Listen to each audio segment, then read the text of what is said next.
Jeanette, I'm sure you've heard people saying, "Oh, I'm not on Facebook, I'm on WhatsApp though, or I'm on Instagram." But what perhaps a lot of users don't know is just how closely linked all these companies are. And today, changes that were reported first by the New York Times to plans for the overall vision of Facebook, well, they've got a lot of people talking, and not all of the responses have been positive, it's fair to say. Let's bring up what the New York Times reported first of all, and it was this.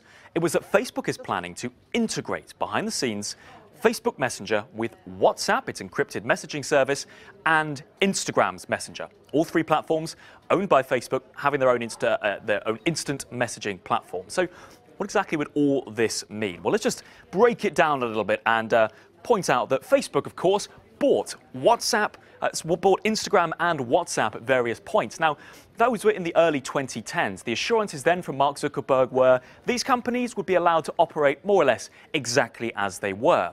Well, this latest report about changes really signals a shift in Mark Zuckerberg's overall philosophy. If indeed this is the way he wants to go, it would mean that the apparatus behind the scenes would allow users on Facebook Messenger to send a message to those on WhatsApp or Instagram without having either of those platforms. Now, why does that matter? Well, of course, people concerned about the transmission of data and the risk of data moving from one platform to the other. A lot of WhatsApp users, for example, liking the platform because of its history of encryption. That means nobody can look at your messages.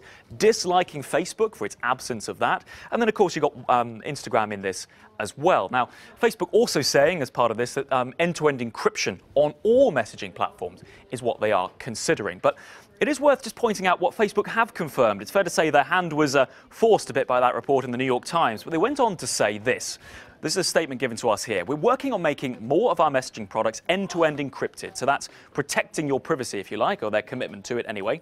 And also making it easier for you to reach friends and family across the networks.